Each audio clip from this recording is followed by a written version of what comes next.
Hey you guys, and welcome in. My name's Tom, your neighborhood butcher, and today I'm going to go over how I sharpen my knives in the butcher shop. This is how I do it. I use a 3-grit stone, and we go through the grits one by one, and then I use 2 different steels to finish off my sharpening. So let's go through how we do this. I'm going to show you my technique and how and why I do what I do. Alright, let's get into sharpening our knife. So I like to use the circle technique, and you're going to see, you can see around, it's about a 20% grade, depending on how thin you want that micro edge, and then what degree you want it at, depending on what kind of meat you're cutting. Of course, you could do things a little bit different. For the butcher shop, a 20% grade, 18 to 20% grade is perfect in my opinion. And what I'm doing is I'm retooling my edge. So we're going to go through and we're going to make a bunch of circular burrs along that edge of the blade. And then just really grind that blade down and kind of even it off, take any chips, take any, of course, every time you run your blade on the butcher block, it starts to bend that micro edge over and over. Of course, you steel, and that pushes that edge back up. All right, here I'm changing sides, and of course, it doesn't seem like I'm as good at sharpening knives, on this side as I am on the other side for some reason. I'm not sure why that is, but I'm working on it. So what we're doing is we're creating that circular burr on that edge. And then here in a minute, then I'm going to start doing a one direction.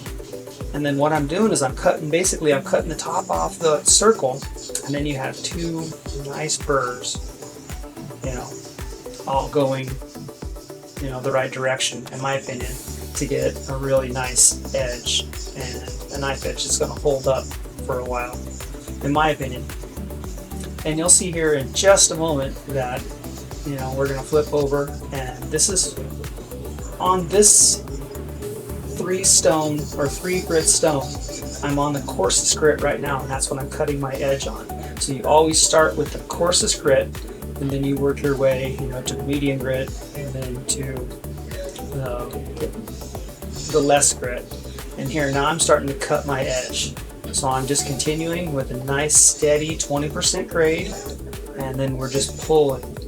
And we're pulling back one edge at a time, because what we're trying to do is we're trying to cut that circular pattern off the top of those burrs to get a really nice tight micro edge and a really nice striation on the side of that blade that's going to produce good cuts. And we'll go through this, we'll do this on this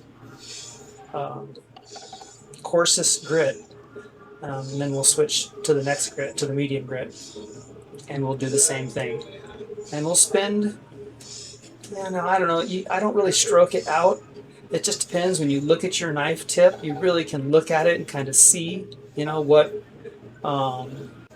chips you're trying to take out, what different, because sometimes you'll get like a waviness to your blade, and I personally don't like that. I like to take that out, and that's just stealing it too many times. You'll get a waviness in it. And then now we're on to the medium grit of this 3-grit stone. These are nice, they're industrial, I've had these in every single meat shop I've ever had. It's just a really good, easy way, it's tabletop, to just get a nice edge on your knife, and to be able to maintain a good knife and knife edge. Because I'm telling you, a dull knife is when you get yourself cut. When you have a nice sharp edge, you tend to, where you're pushing that knife through, that's where your knife's going to cut and go through, rather than jumping around because your blade's dull and bouncing off the surface and potentially nicking a finger. A sharp knife, trust me, prevents cuts.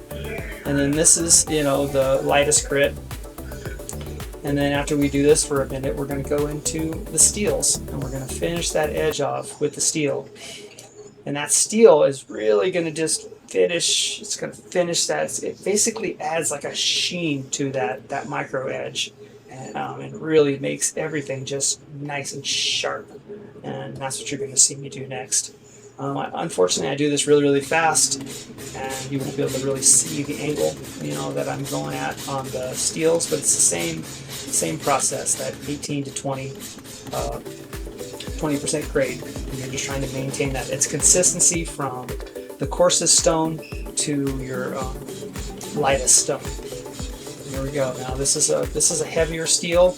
You know, it has ridges that run down it, so it tends to be a little coarser steel. And then we're going to flip to the next one, and it's basically just a solid shaft, really soft. That you're going to finish it. You can hear the differences in these two different steels that I'm using. You know, and that's about that. All there is to it. Finish it off real nice and light. Make sure you're hitting that angle, and then we're done.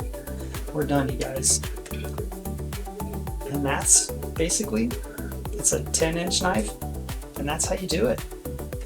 I've been doing this a long time. I make it look easy. Just practice, take your time, maintain the angle, maintain the consistency with that angle, and really take a look. Even if you need to get like a little magnifying glass or something, take a look at that edge that you're creating, you know, on the knife. You can also feel it if you run your finger along the edge without, of course, running it down the center. You'll cut yourself, but down the edge, you'll feel the inconsistencies in the blade as well.